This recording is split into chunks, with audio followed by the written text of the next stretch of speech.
nós temos o grande prazer de receber na Universidade de Caxias do Sul o professor Ernst Tugendhat, professor emérito honorário da Universidade de Tübingen, que vai ministrar, então, esta semana um curso sobre a sua teoria geral da ética. O professor Tugendhat, ele nasceu na Tchecoslováquia, porém emigrou para a Venezuela durante a Segunda Guerra Mundial.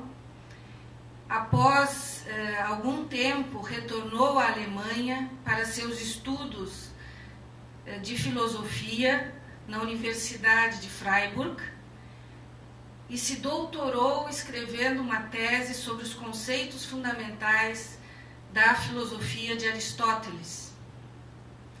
Após isso, em Tübingen, fez sua habilitação e escreveu sobre o conceito de verdade em Husserl e Heidegger. Foi, durante vários anos, professor de filosofia da Universidade de Heidelberg. Na década de 80, professor da Universidade Livre de Berlim.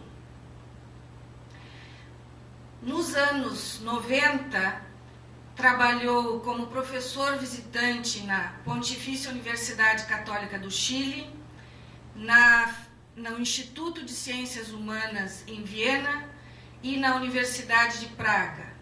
Em 98, veio ao Brasil e deu aulas durante um semestre na Universidade Federal de Goiás e no segundo semestre na PUC do Rio Grande do Sul.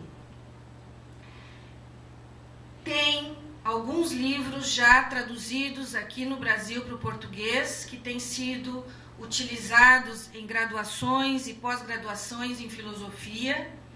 Entre eles nós temos a Propedêutica Lógico-Semântica e Lições de Ética, ambos publicados pela Vozes em 93. Também temos traduzidos para o português o livro de Manuel e Camila, Diálogos sobre a Moral, que foi publicado em 2000, e Diálogos em Letícia, publicados aqui pela Ubra.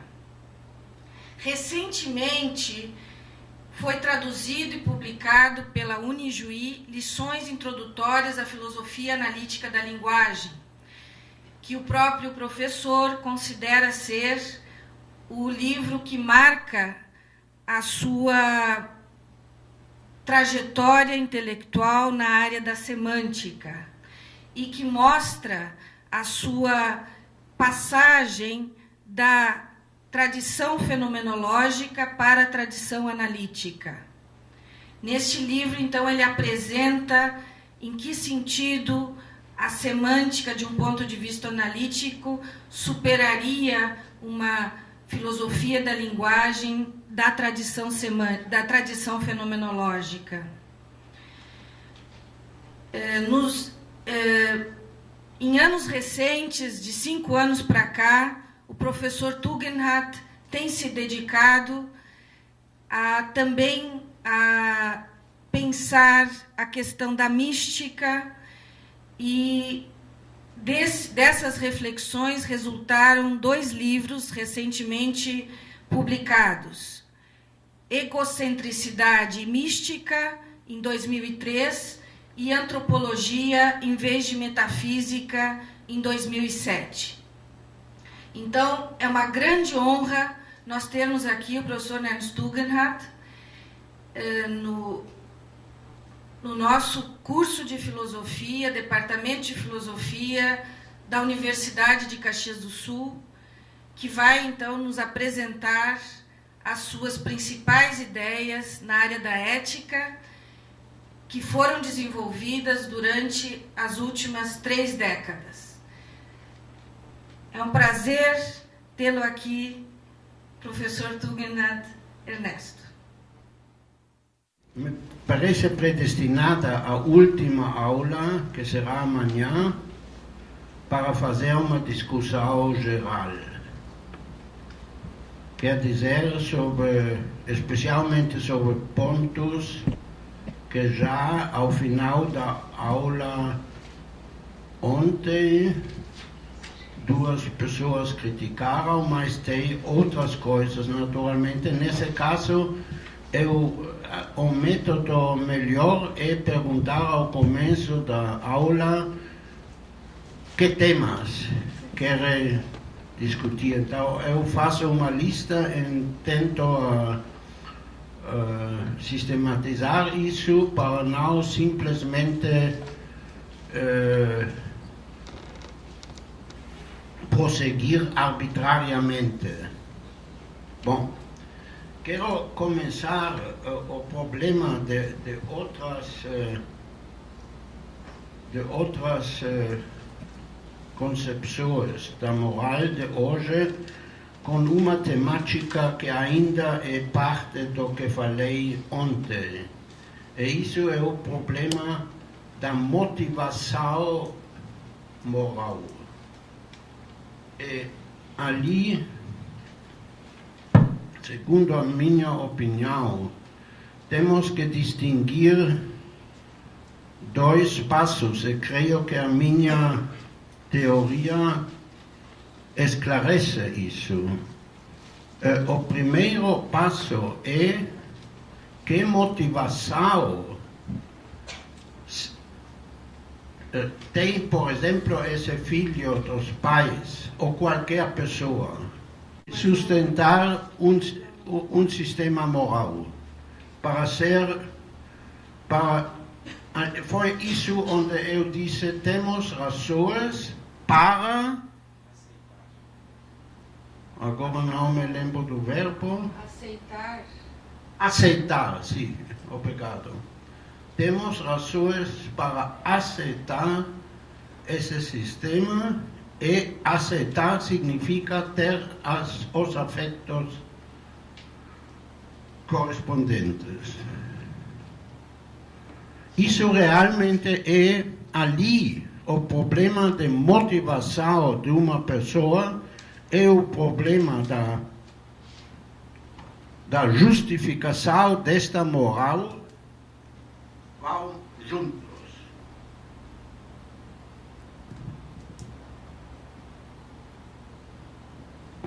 Mas depois temos um segundo problema de motivação, supondo que o filho ou qualquer pessoa que seja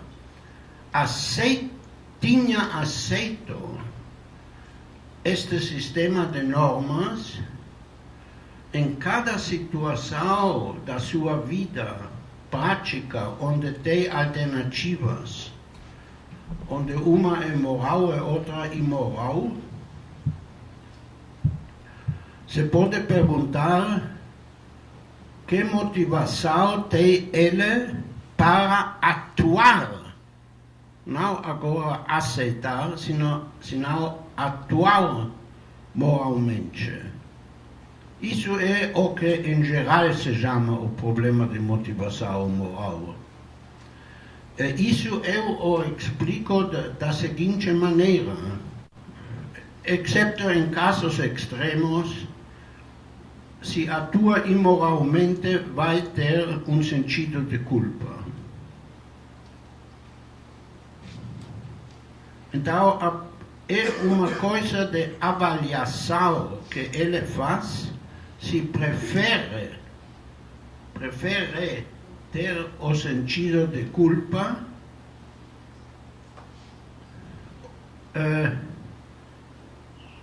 porque isso é um mal para ele.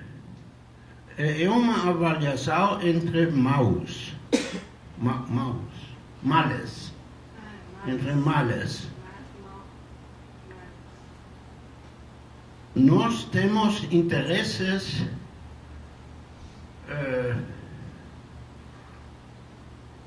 egoístas e algumas vezes pensamos esses interesses egoístas têm para mim mais peso que o sentido de culpa que vou ter que pagar para isso.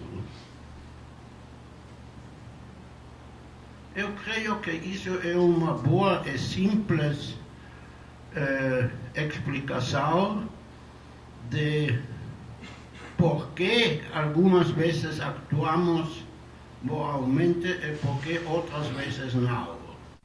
Algo naturalista de explicar isso, porque eu não digo que me estou decidindo entre Deus ou a razão, entre meu egoísmo, não. Eu me estou decidindo entre duas coisas que ambos são egoístas. Porque o sentido de culpa ou o desprezo de si mesmo também é uma coisa que tem que ver com minha relação comigo mesmo. Bom, isso eu só queria dizer que o problema da motivação moral tem esses dois passos. Naturalmente, o primeiro passo para nós agora, que estamos confrontados com o problema da justificação de uma moral, é o problema importante. O que acabo de dizer desses dois passos são característicos de qualquer moral. Também se esse aspecto de atuar bem é um aspecto que tem uma cor religiosa. O problema filosófico primário não é o problema de motivação. A motivação entra fundamentalmente porque eu expliquei que a justificação de uma moral sempre tem que ver com uma motivação. A motivação de aceitar certas normas.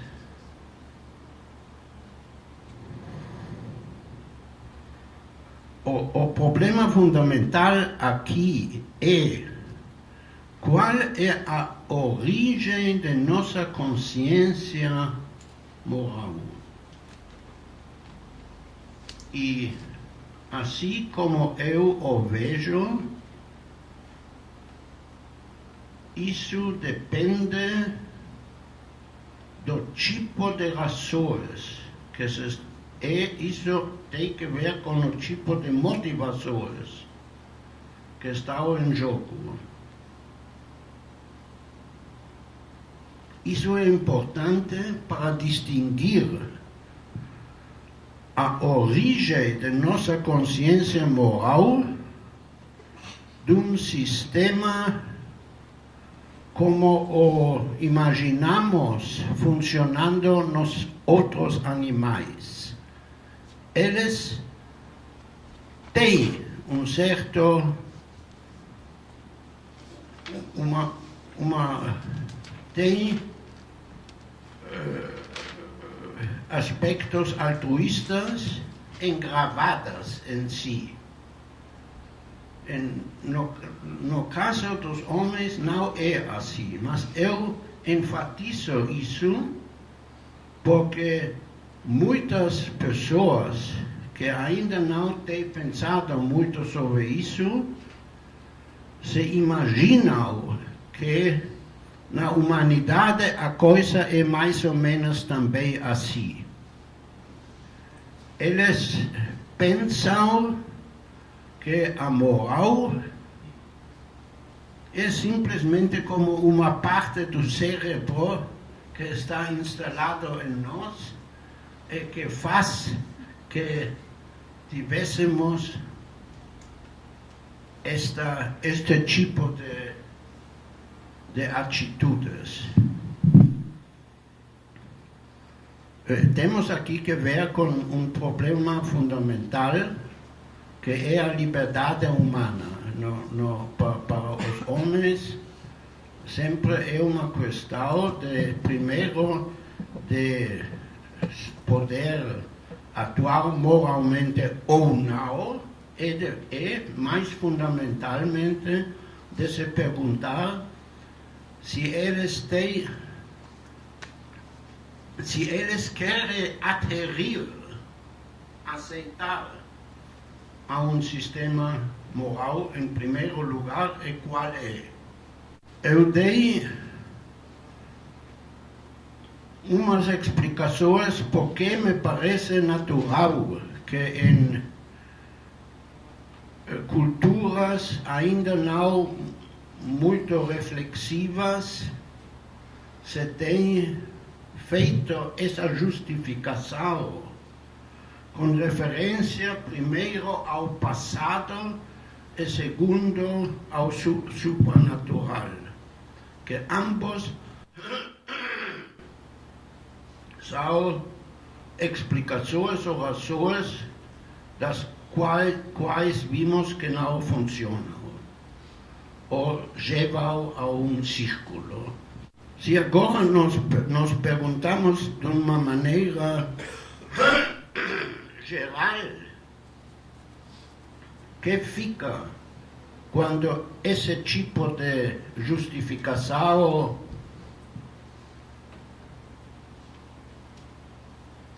que em verdade não é uma justificação, não é aceita, a pergunta é: qual é a motivação? Qual é a motivação na espécie humana de aderir a um sistema moral? E ali creio que mais ou menos temos duas fontes. A primeira fonte é a fonte contratualista, que significa o egoísmo. Egoisticamente eu estou interessado em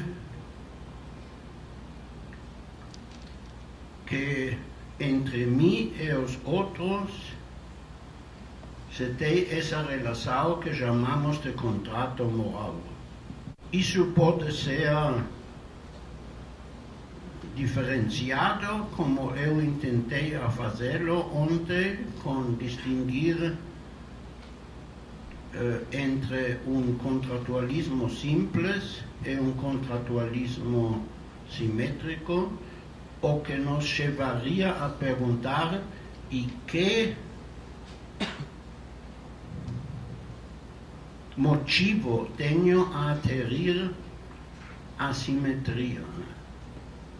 Eu deixo esse problema aqui aberto.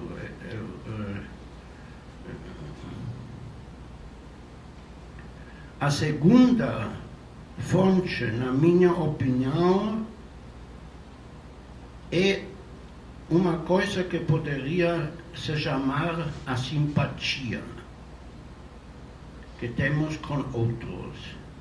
E essa fonte foi a base a qual recorreu Schopenhauer. E vamos ver que assim como Schopenhauer o fez, a coisa não funciona, mas isso não significa que não é. Eu escrevi um artigo do qual, segundo o que sei, em Porto Alegre tem um professor que vocês provavelmente conhecem, o Drayton de Souza, que geralmente publica as conferências que eu dou. Eu dei essa conferência faz 2 ou 3 anos. Eu não creio que está publicada. E porque não é, isso é um mistério dele. Mas está em alemão, é importante, em espanhol também está. E se chama O Problema de uma Moral Autônoma.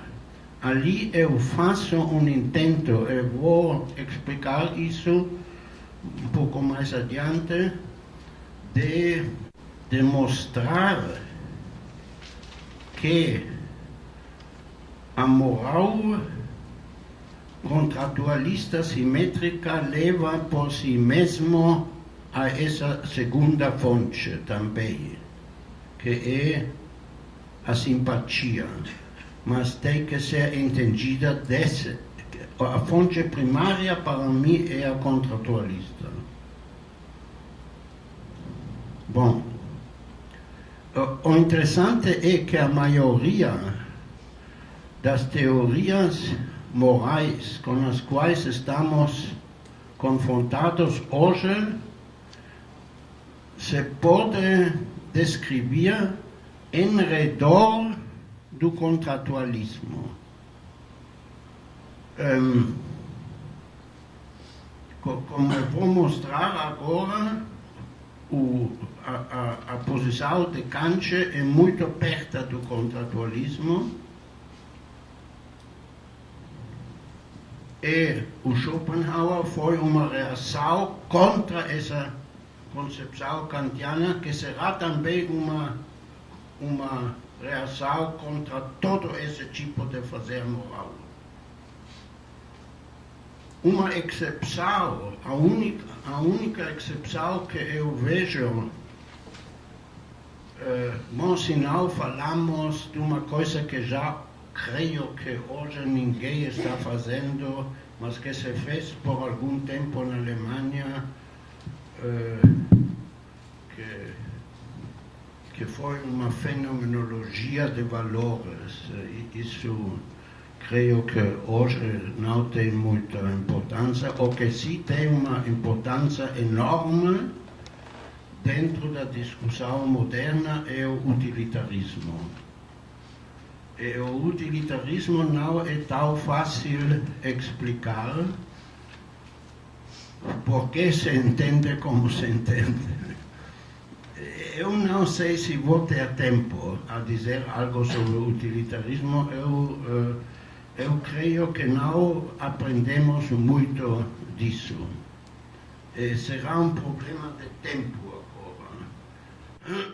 Eu sim creio, quero reservar a próxima aula completamente a nossa discussão e não continuar algo que estou fazendo hoje. Então, provavelmente me vou restringir a Kant e Schopenhauer. Bom, Kant tinha a ideia que tem uma fonte completamente diferente, que nem é egoísta, nem a simpatia. Ele falou de razão. Ele pensou que se pode justificar a moral que nós temos do ponto de vista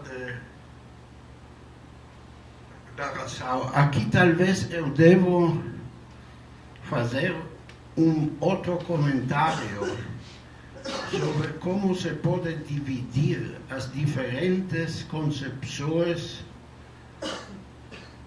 de moral. Tem muitos filósofos na Idade Moderna e também contemporâneos que creem que a tarefa da filosofia moral consiste em descrever nossa consciência moral fática. Por exemplo, Rawls tem essa ideia também. E Kant a tinha. Destes problemas é o seguinte: se se pergunta que é a consciência moral que temos de facto, então se pergunta, você está falando da idade do século XX ou de que época? Porque sabemos muito bem que a consciência moral mudou. Para mim isso é muito fácil explicar, porque eu tenho essa teoria de duas justificações. A tradicionalista autoritária e a outra. E isso explica quase todo o que se tem que explicar no desenvolvimento histórico. Mas pessoas como o Kant, quando dizem o critério de uma boa teoria moral é que coincida com a consciência moral, tende a dizer isso é a consciência moral que os homens tiveram em todos os tempos. Bom, que houvesse algum núcleo da moral em todos os tempos, pode ser. Mas se vocês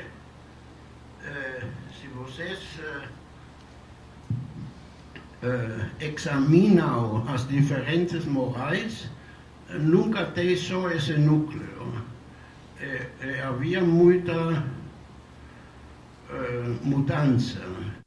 Essa ideia de que a função da filosofia é descrever a consciência moral fática é característica, enquanto eu vejo, de todas as teorias morais, com a exceção do contratualismo.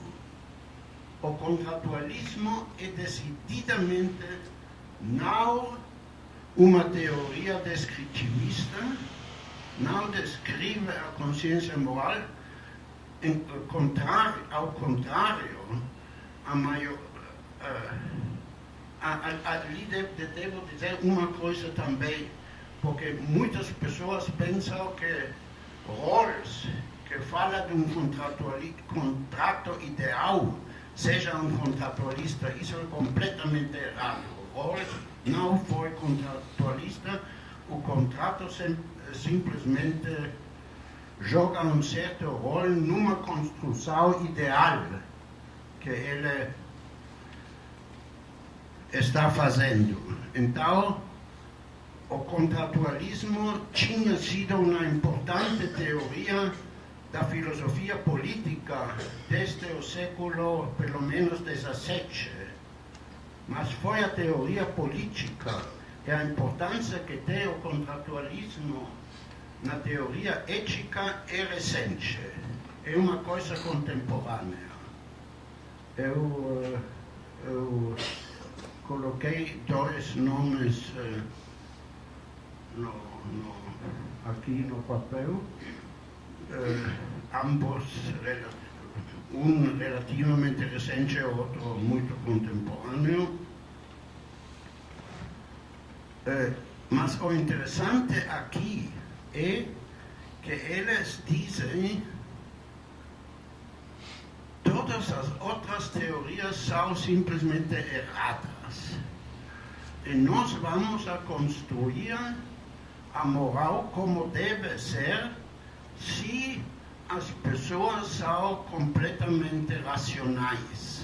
E racional não significa o que significa em Kant, senão racional em sentido de ter uma consciência correta de seu próprio interesse. Enquanto que eu também faço uma teoria mais ou menos construtiva, mas não assim que eu digo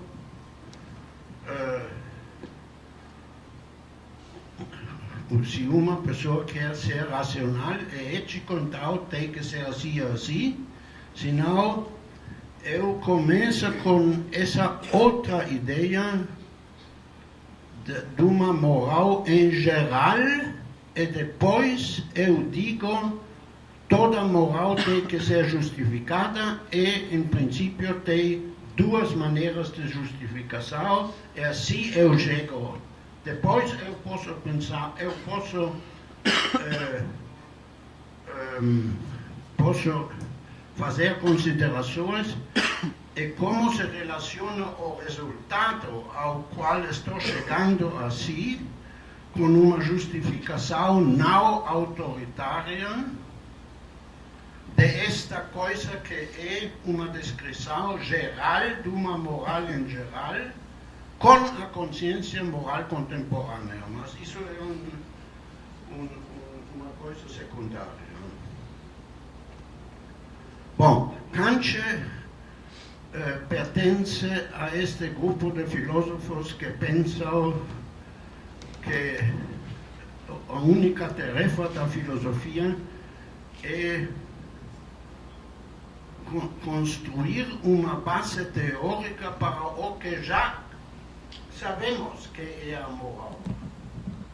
Então, perguntas morais abertas não ficam em Kant. Isso talvez seria um problema que possivelmente deveríamos pensar um pouco na próxima aula, que tem muitos problemas morais hoje. Eu creio que essa pergunta com os interesses que se fez ontem tem algo que ver com isso. O que eu pretendo mostrar com a minha teoria do contratualismo simétrico é o entendimento de um certo núcleo na moral, mas tem muitas coisas, especialmente aqueles problemas onde não temos relações recíprocas, senão, por exemplo, obrigações morais com animais ou com crianças ainda não nascidas, ou também crianças muito pequenas, onde naturalmente não temos uma reciprocidade. Isso leva a grandes problemas. Bom, agora o que eu quero fazer é o seguinte: eu quero mostrar rapidamente porque considero que essa ideia de Kant de justificar a moral sobre a razão é completamente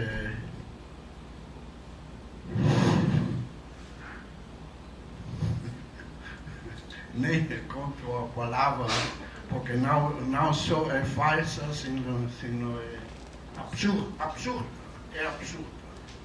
Ele faz o seguinte: ele começa dizendo, vamos a isso é na segunda secção da fundamentação dos princípios, dos costumes, sim. Essa palavra costume, não vou entrar nisso. Não, ele diz como é uma ação racional. Normalmente é o seguinte: se quiser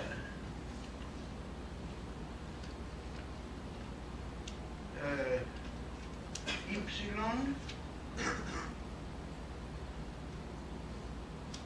tem que fazer X.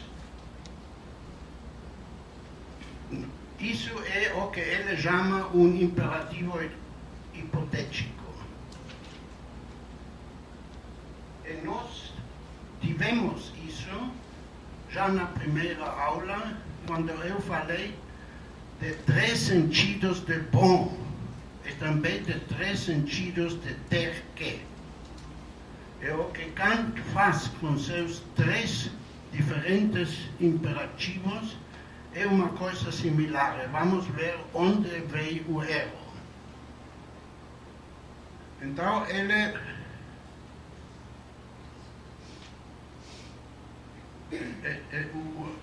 Isso é o primeiro caso para ele. O segundo para ele é um caso que realmente é uma parte do primeiro para o bem-estar de Y. Você tem que fazer X.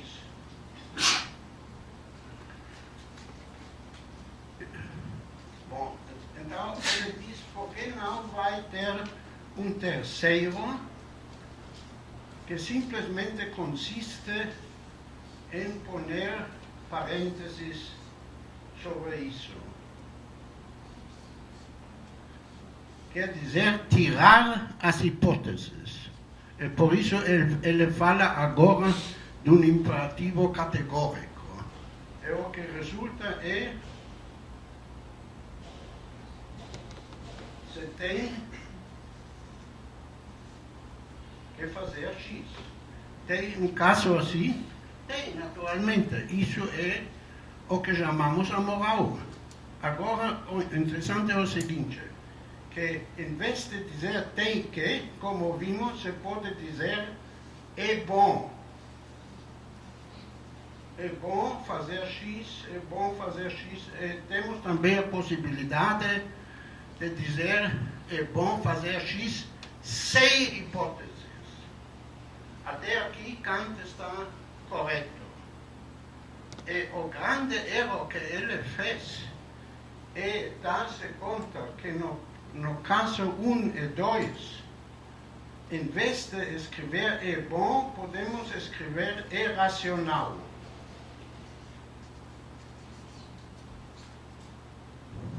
Se quiser, Y é racional fazer tal e tal coisa. Isso é a característica de um imperativo hipotético. Então ele diz, bom, por que não ter frases em que simplesmente dizemos é racional fazer X? É muito transparente como ele chegou a este erro. Porque quando usamos a palavra bom, também a podemos usar no caso 3. Mas ele pensou, se podemos usar a palavra bom no caso 3, também podemos usar o caso racional no caso 3. Mas para uma pessoa normal é óbvio ver, quer dizer, de uma ação, sempre é uma ação aqui, de uma ação que a ação é racional sem alguma referência é absurdo. Então, já ao começo, se lemos criticamente, vemos que essa ideia que racional pode ter essa importância é errado. Eu fiz uma interpretação muito detalhada desse capítulo em Kant nas minhas lições sobre ética, que existem em português, no capítulo 7. Aqui, porque o próximo passo agora é o seguinte. Estou criticando essa pessoa agora, a Kant. Então, o que está criticado pode dizer, tu não te das conta que a palavra racional também pode ter um outro sentido. E ali começou uma coisa na filosofia alemã que foi um desastre. Porque desde Kant, muitos filósofos alemães distinguem entre o que é instrumentalmente racional e uma coisa que é racional de uma maneira absoluta, de diferentes maneiras. Isso começa com Hegel e segue até Habermas.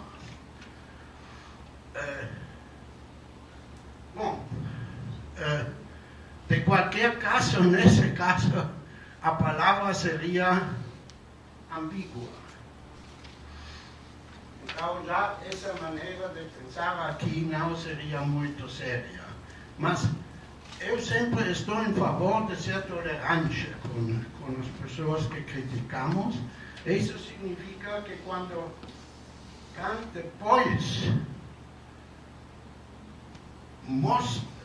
quer mostrar que este terceiro caso tem um certo sentido, esta dedução não funciona. Ali eu quero fazer alguns curtos comentários sobre os seus. Ele tem supostamente três formulações do imperativo categórico, mas em verdade são dois. O primeiro é que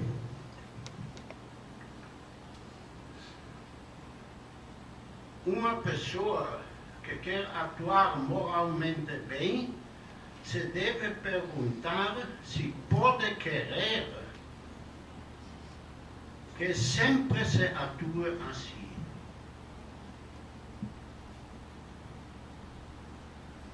Por exemplo, se quero romper a promessa, eu vou chegar ao resultado quando faço esse pensamento que não quero que sempre se faça assim, porque eu quero que em relação comigo não se rompa a promessa.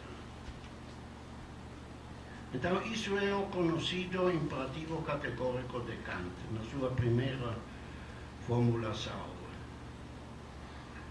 Bom, ali vou fazer dois comentários. Um que não vou esclarecer detalhadamente aqui, porque perderíamos o tempo e teríamos que olhar o texto. A dedução não funciona. Simplesmente não é verdade de que se temos uma oração que diz que atuar de tal maneira é racional, de isso se pode deduzir este imperativo. Eu só digo isso aqui, e se alguém quer ver por que eu digo, deve consultar meu livro. Mas uma coisa mais interessante é a seguinte: essa fórmula pergunta-te se podes querer que todos e sempre se atua assim. Ele pensou que isso seja uma condição suficiente. E, em verdade, é só uma condição necessária. Eu explico isso. Podemos inventar miles de exemplos. Por exemplo, eu vou jantar hoje no restaurante X. Posso querer que isso seja uma lei universal? Não posso, porque neste caso toda a cidade estaria congregada neste restaurante e ninguém poderia comer ali.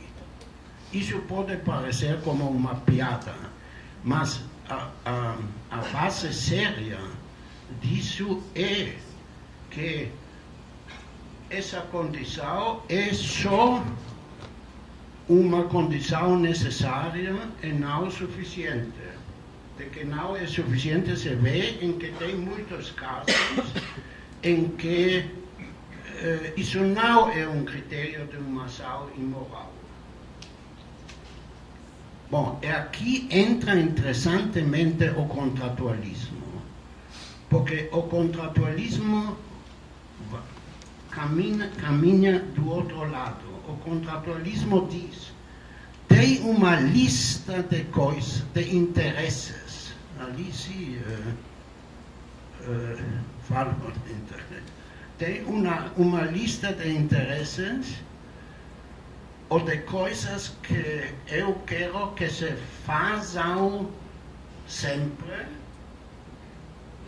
que posso fazer. Essa lista de não prejudicar, sim, de não prejudicar, de não mentir e de ajudar, pelo menos em certos casos. Essa coisa de ajudar em certos casos será um grande problema, depois que talvez teremos que discutir amanhã. Então, começamos com regras concretas, 1, 2, 3 ou 10 talvez. Tem um autor que eu admiro, que se chama Bernard Gert, que lamentavelmente seu livro apareceu em várias edições e sempre tem um outro título, mas originalmente se chamava The Moral Rules, as regras morais. Eu devo agradecer a ele ter me feito consciente desse erro em Kant. É muito bonito como ele fez uma lista e explica a lista de um ponto contratualista. E uma vez que a lista é feita, então, em relação com essa lista, esse imperativo categórico de Kant é válido, mas só em relação a certos conteúdos. Porque Kant tinha uma infatuação, está infatuado.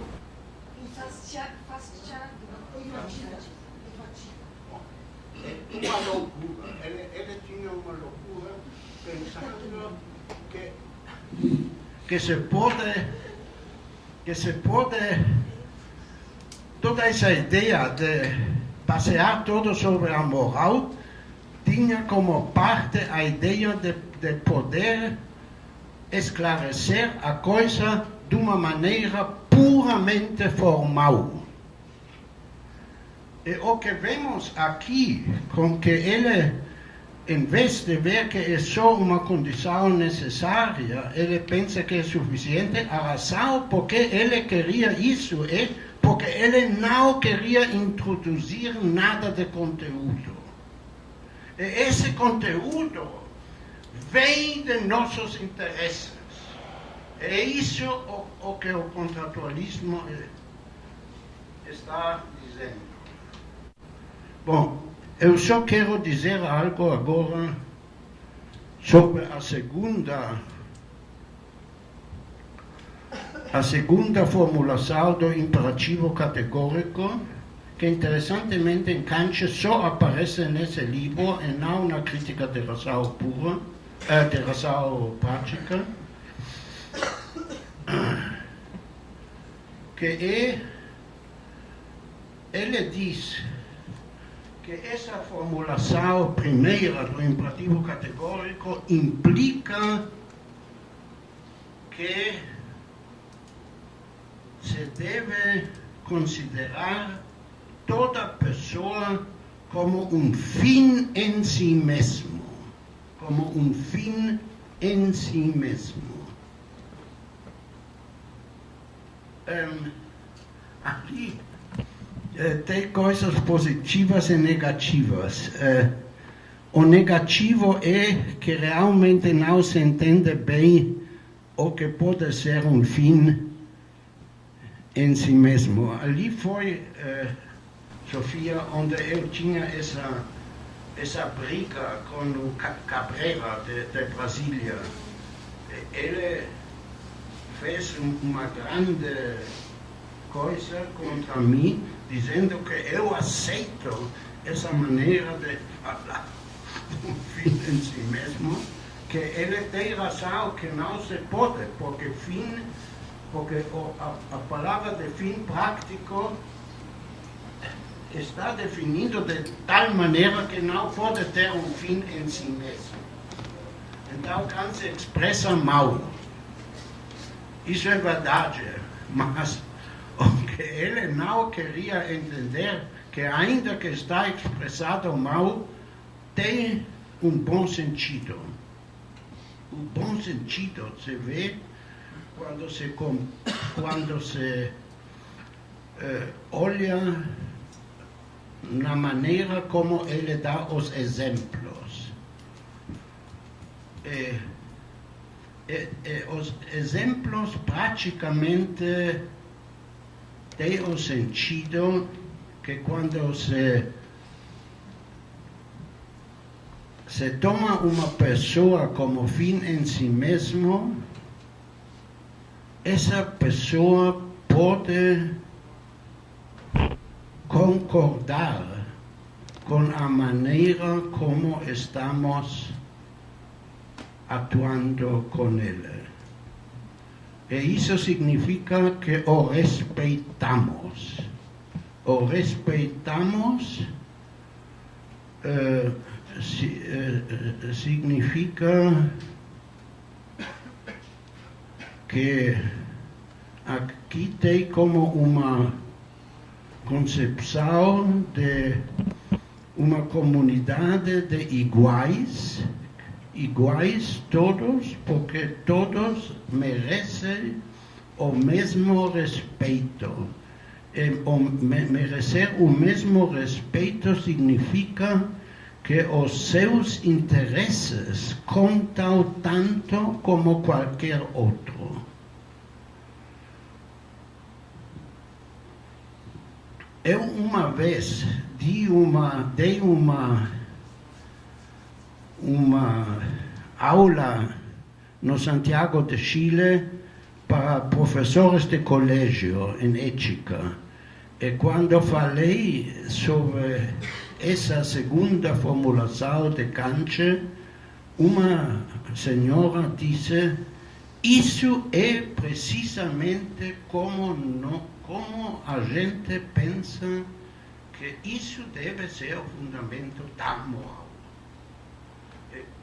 Isso me impressionou, porque se mostrou ali, a parte de todas as dificuldades que tem esse conceito de fim em si mesmo, que essa maneira de falar tem uma grande convicção para nós. E se nos perguntamos por que a tem,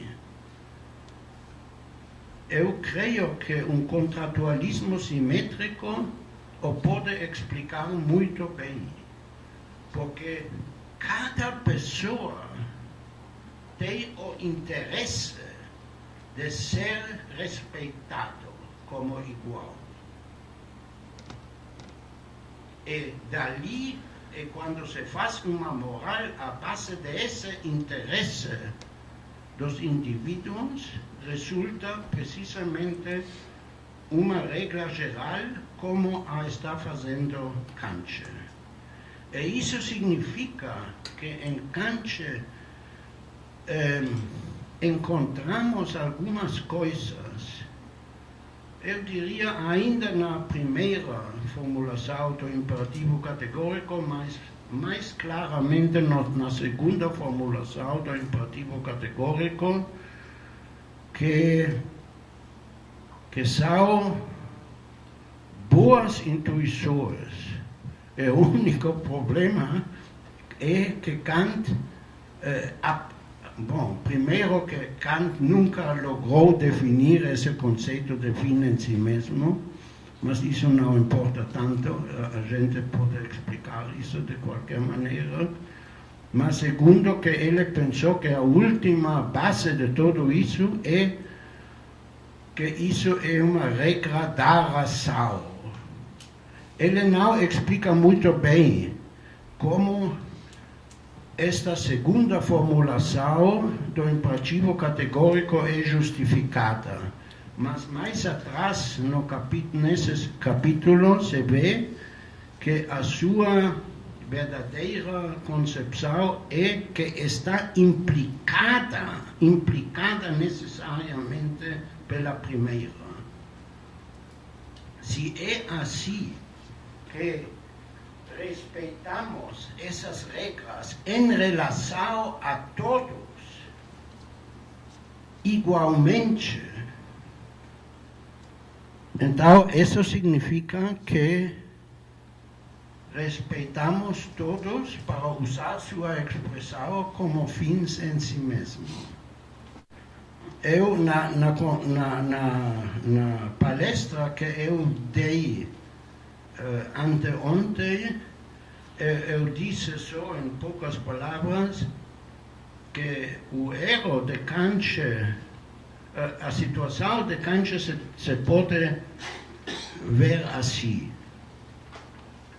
Ele viu que o contratualismo simples foi insuficiente. E para isso ele inventou esse conceito de uma razão pura. Mas o que realmente falta ao contratualismo normal é o que eu chamo a simetria, a relação simétrica entre as pessoas. Então, isso seria uma maneira como eu vejo a situação com Kant, que ele, por muitas razões, substituiu essa ideia da simetria por este conceito que eu considero completamente fictivo de uma razão pura. Para resumir a minha relação com Kant, é que eu creio que em boa parte se pode ver que se comparamos, por exemplo, o contratualismo e Kant de um lado e o utilitarismo do outro lado, então Kant e o contratualismo são muito perto. Eles falam realmente das mesmas regras.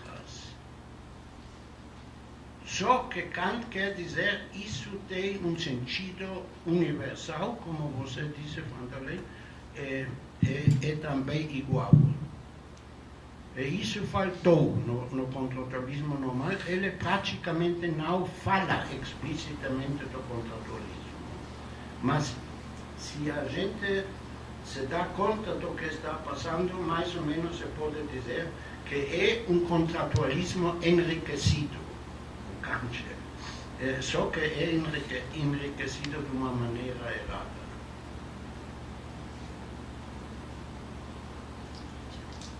E Kant contém boas ideias, só que essa ideia, que para nós naturalmente é fundamental, que a justificação se poderia basear sobre uma coisa que ele chama razão pura, isso é simplesmente absurdo.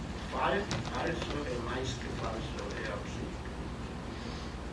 Se ninguém quer falar imediatamente, então eu vou dizer uma coisa sobre Schopenhauer. Schopenhauer, em princípio, para mim é mais interessante que Kant. Schopenhauer começa a sua ética com uma crítica de alguma maneira similar como a minha, da ética de Kant. Mas a consequência que ele faz, tira, sim. A consequência que ele tira é completamente diferente. Eu deveria talvez mencionar um aspecto que na crítica de Schopenhauer de Kant foi importante e que eu também subscrevo, que ele disse que o que Kant fez foi uma secularização da moral cristiana. Mais ou menos, você se lembra que ontem eu falei de 2 passos numa moral autoritária. No primeiro passo aparece na moral cristiana a crença em Deus. E depois, a moral consiste em consentir com as regras que Deus promulgou. E em Kant se crê, Kant não diz isso, não diz se crê, mas também aparece, a razão aparece como uma coisa que também é sobrenatural, mas está contida na mente humana em vez de estar no céu. Isso é a razão pura. Isso é o primeiro passo. E o segundo passo são as regras que depois saem disso. E segundo o Schopenhauer tinha razão em dizer que o que Kant fez foi uma secularização da moral cristiana, e isso significa que a crítica, Schopenhauer imediatamente faz um passo enorme. Ele diz, bom, tínhamos regras no cristianismo e temos regras em parte similares em Kant, e tudo isso das regras é errado. E o que realmente está na base de uma ação moral é o que ele chama a compaixão. É um afeto, é um sentimento. E se pode dizer que quando ele fala de compaixão, se trata de toda a gama de uma relação positiva, afetiva, que uma pessoa tem para outra, que pode ser simpatia, compaixão ou amor.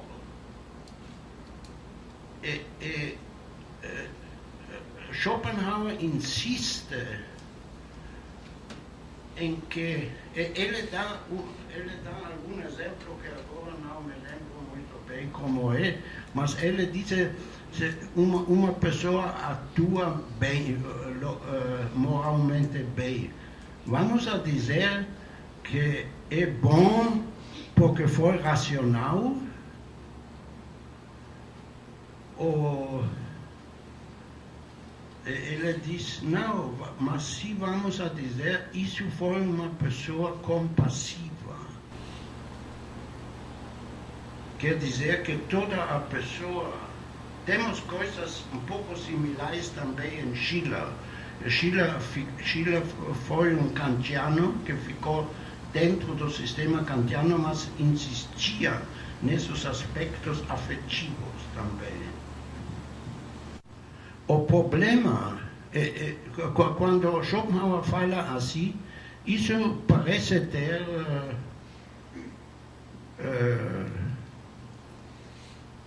à primeira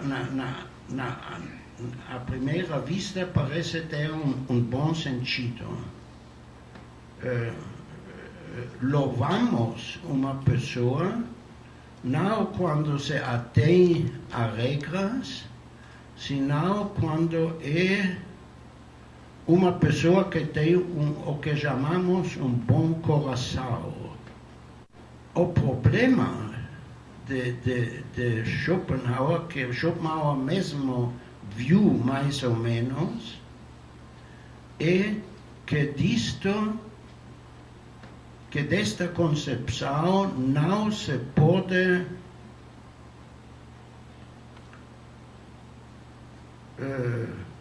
tirar um sistema de normas. Isso é precisamente o que ele faz, não é dizer vamos a interpretar as normas de maneira diferente, senão ele diz vamos a jogar as normas fora. E quando a gente atua de bom coração, então atua eticamente, senão não. Bom, isso significa que não existe uma coisa como obrigação moral.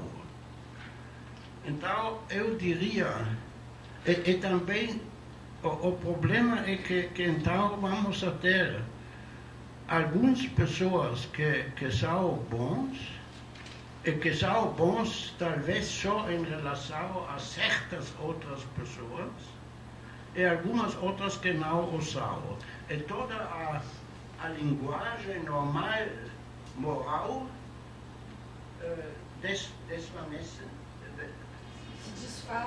Se desfaz. O grande problema dessa concepção schopenhaueriana é que lhe falta o que poderíamos chamar a generalidade que pertence a qualquer moral. Não é um sistema moral, mas ele põe um dedo numa coisa que pode parecer importante. Quando uma pessoa, por exemplo, se está sacrificando por outra pessoa, tomemos isso como exemplo. Então, pode ser por dois motivos. Os motivos se podem combinar também. Pode ser que ele se sacrifica por amor ou simpatia, ou compaixão, ou se sacrifica porque se não o faz em termos da minha moral, se teria que desprezar a si mesmo. Essas duas coisas se podem combinar, mas podem também se separar.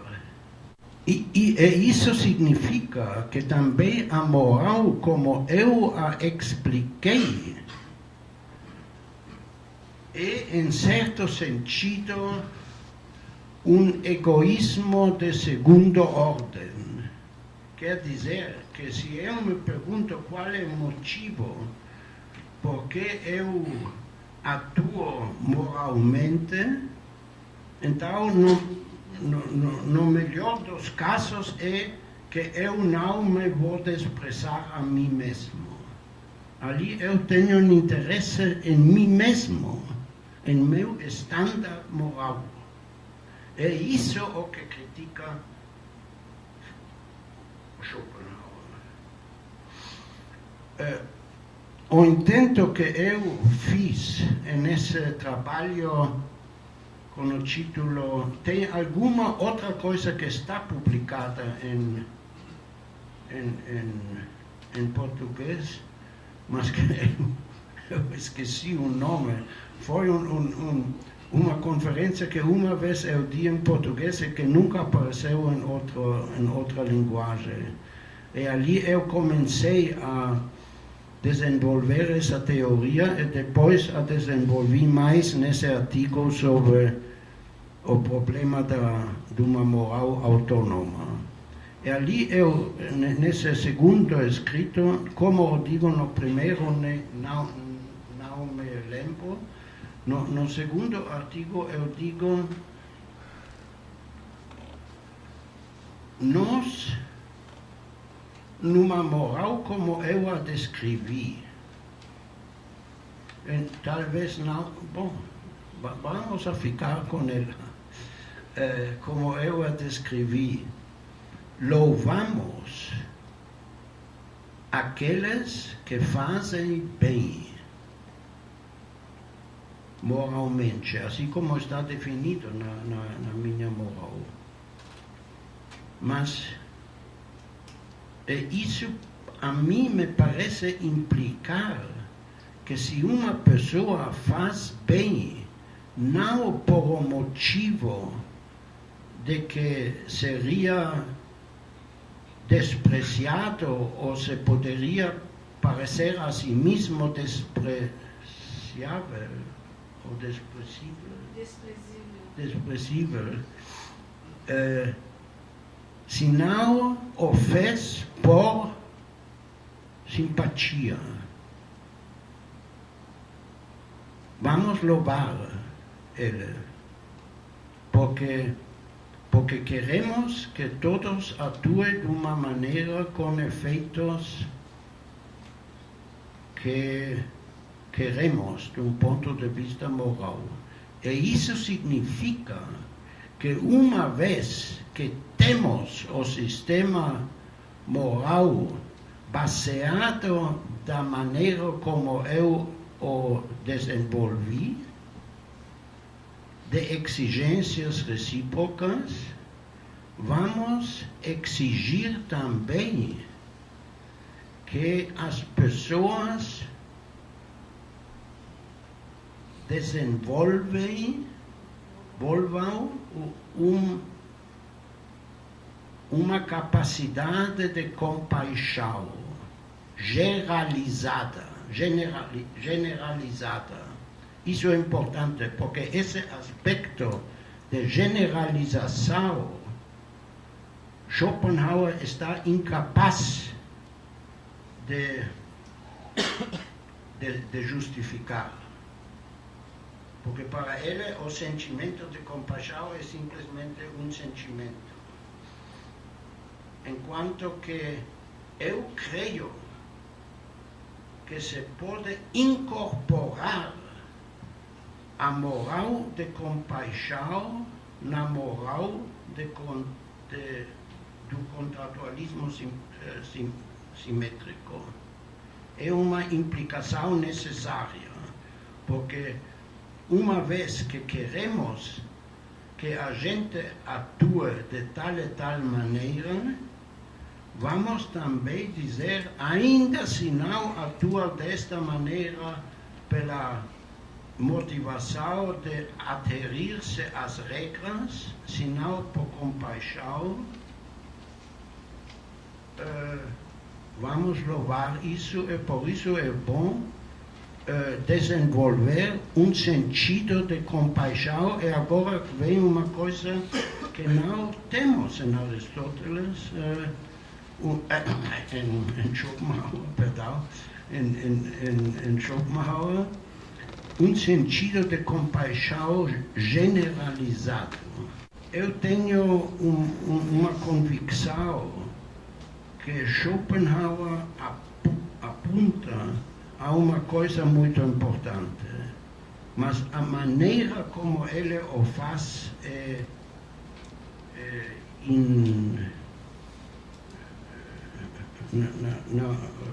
inaceitável, pela razão que a generalidade falta.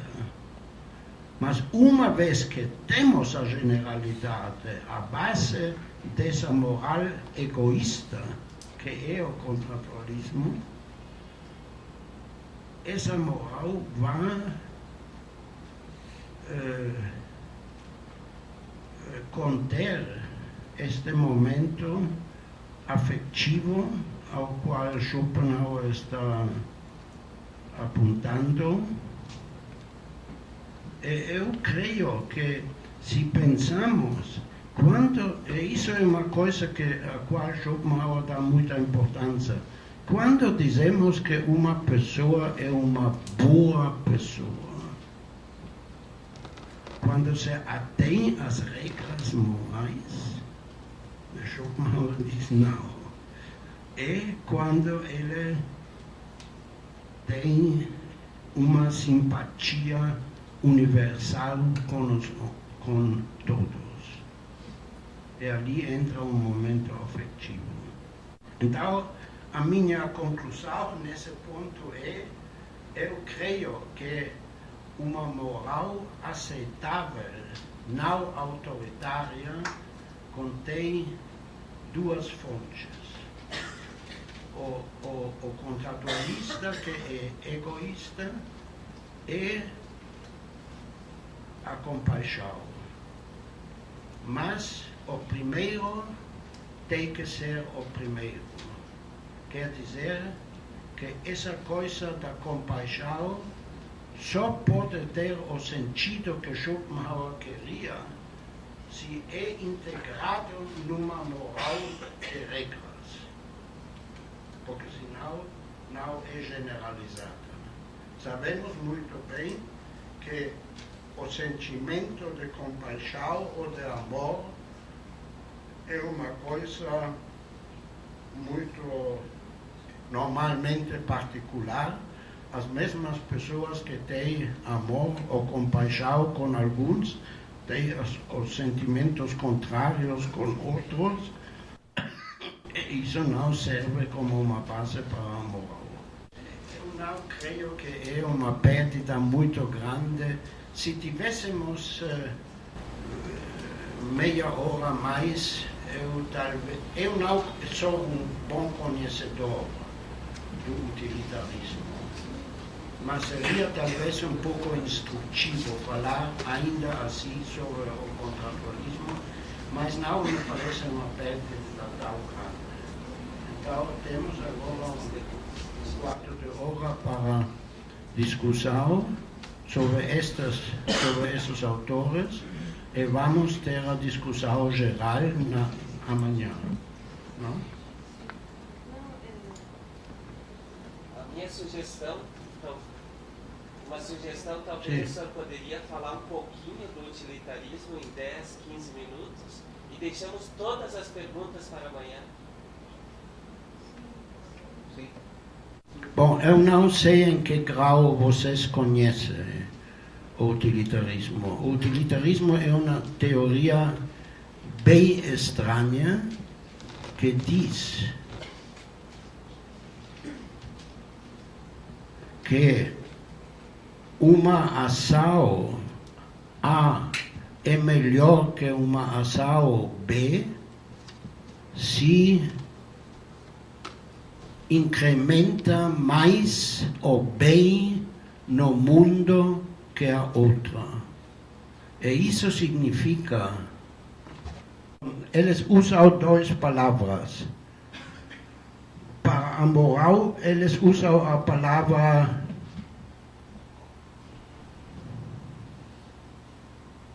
right, correto. É mais correto que a outra, moralmente mais correta que a outra, se conduz mais. Mas você me tem que dar outra.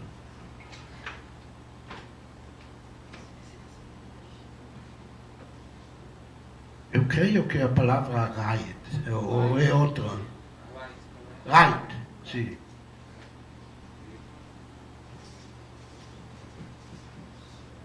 Isso em si, naturalmente, é uma coisa bem convencional.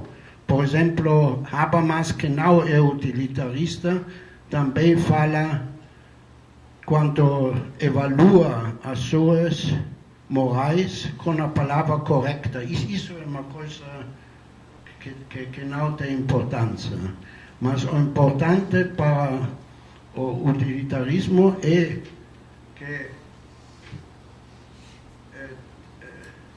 se tem que pensar qual ação causa mais bem no mundo que a outra. Bem, eles têm naturalmente o problema como definir esse bem. Esse bem não é definido moralmente, ali tem muita discussão. de qualquer maneira, é o bem para. Mas é a suma de bens para em todo o mundo, para todos os homens e talvez também sobre todos os animais. O utilitarismo, similarmente como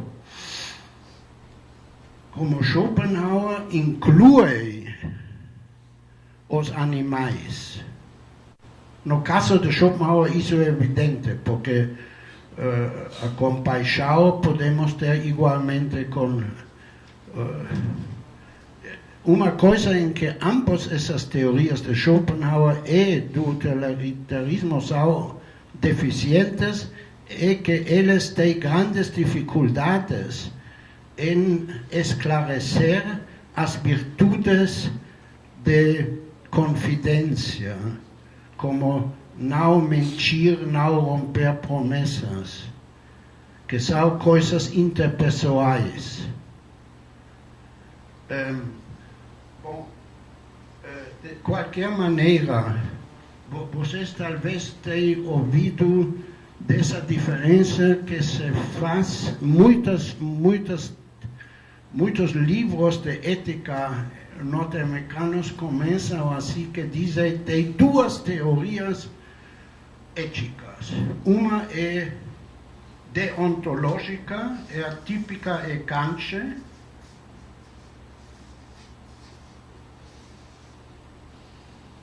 e a outra é teleológica, que é o caso óbvio é o utilitarismo. Quer dizer, se fazemos algo bem,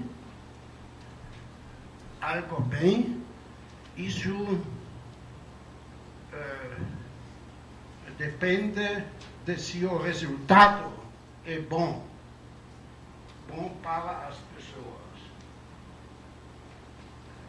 Eu creio que isso é enquanto a Kant é uma exageração. É verdade que as regras que Kant tem em mente como primárias são regras como não mentir, ali não se diz, não importa o que vai passar.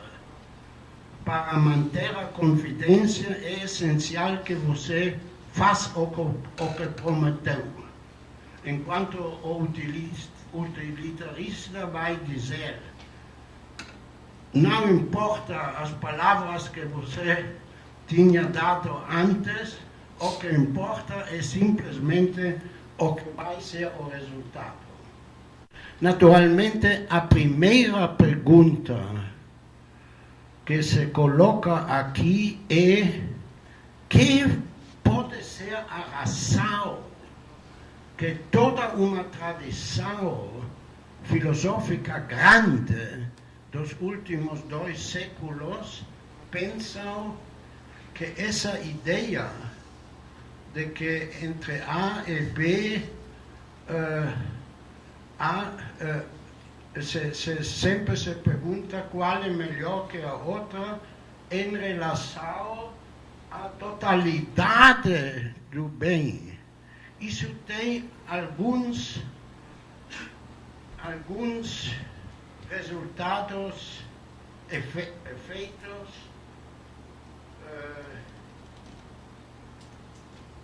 muito problemáticos. Um é aquele que o filósofo inglês Mackey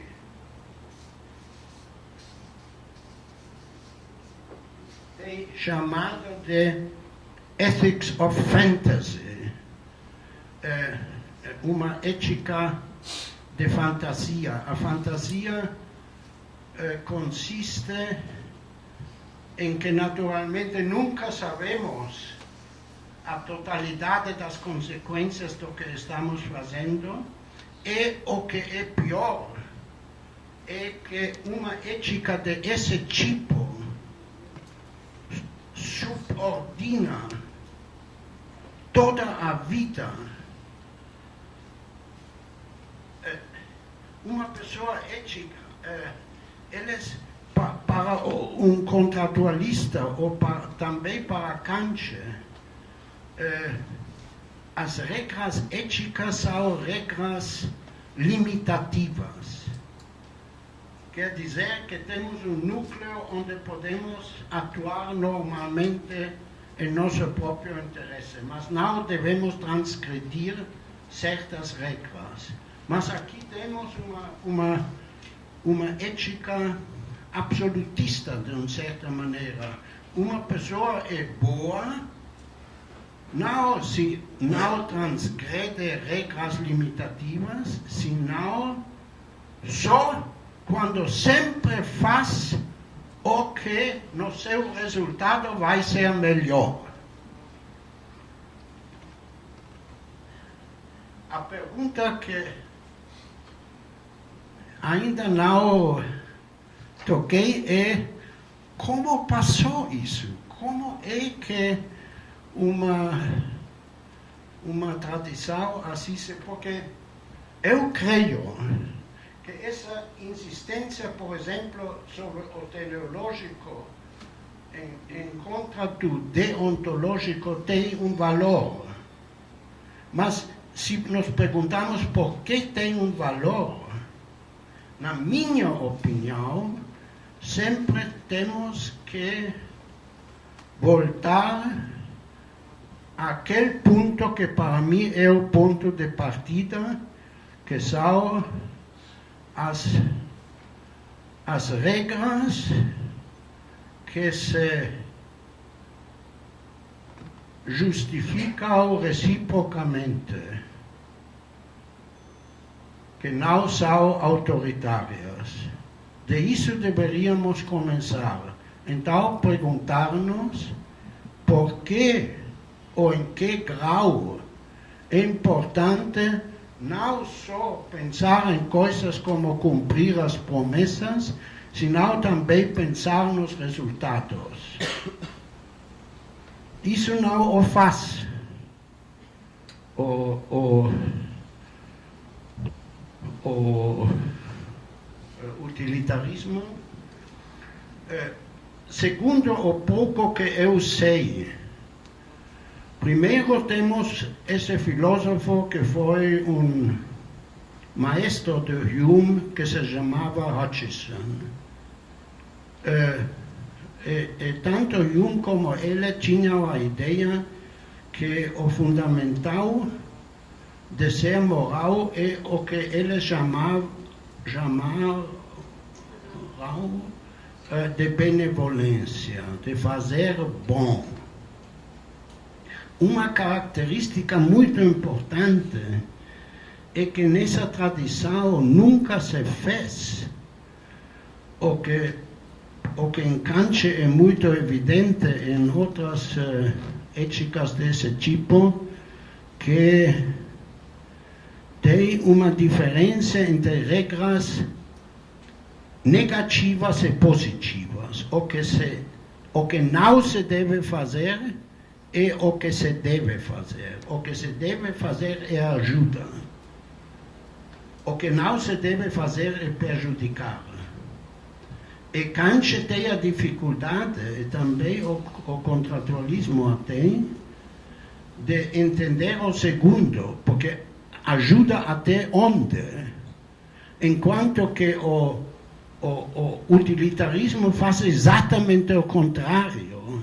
Ele não dá nenhuma importância a esse núcleo da ética que consiste nas regras negativas.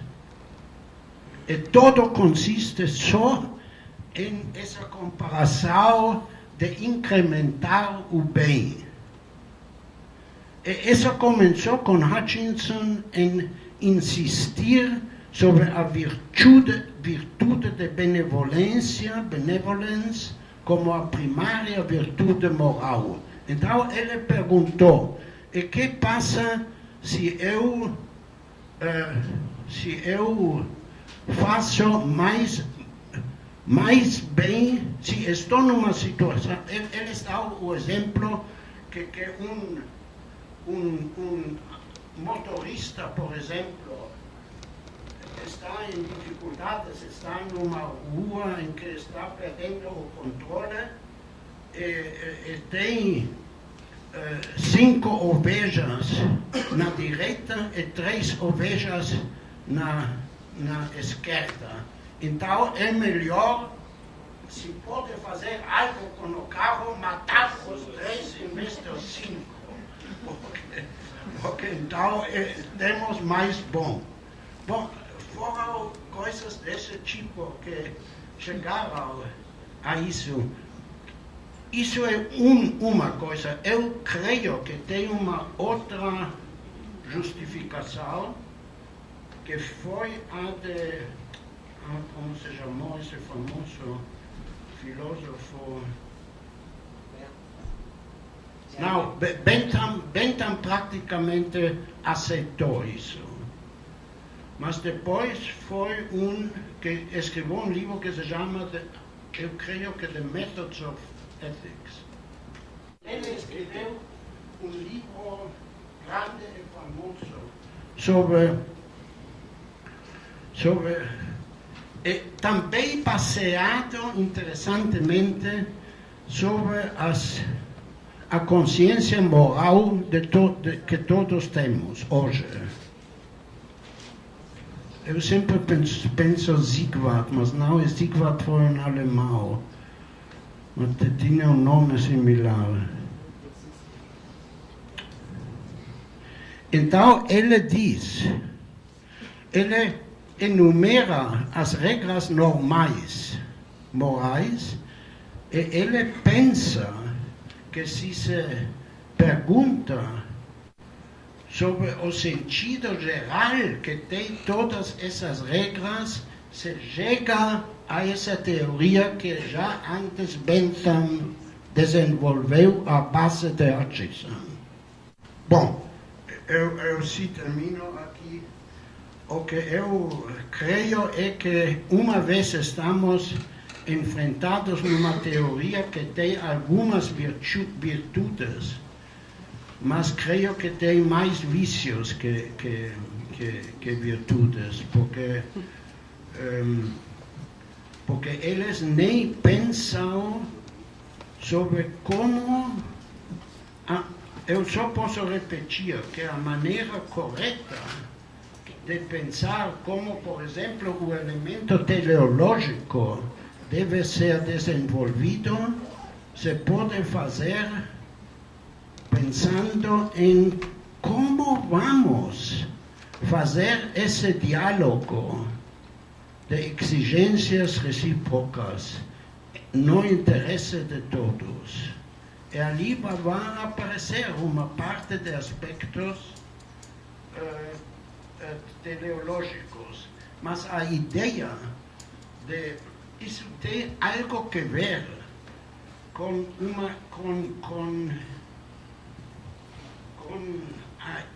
uma certa concepção da ética cristã. Se vocês têm uma ética que diz que você deve amar a seu próximo igual que a você, e se o próximo é como Jesus ensinou qualquer pessoa, então isso é uma ética, isso é essa coisa que Mackey chamou de ethics of fantasy. Isso significa que toda a vida humana está absorvida numa certa concepção, só no grau em que você tem amor para todos, você é uma boa pessoa. Isso é uma ética para pessoas como como se chama ela? Não Santa Teresa, sino Sor Teresa ou algo. Madre Teresa. Madre Teresa? Madre Teresa. Madre Teresa? Sim, Madre Teresa. Tá bom.